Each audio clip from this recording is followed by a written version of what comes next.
Meaning of Grand Coulee Dam. Grand Coulee Dam.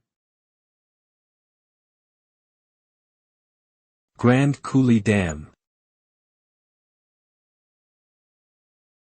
Grand Coulee Dam.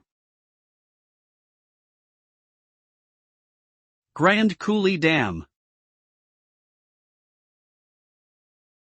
Grand Coulee Dam is a large concrete gravity dam located on the Columbia River in the state of Washington, USA.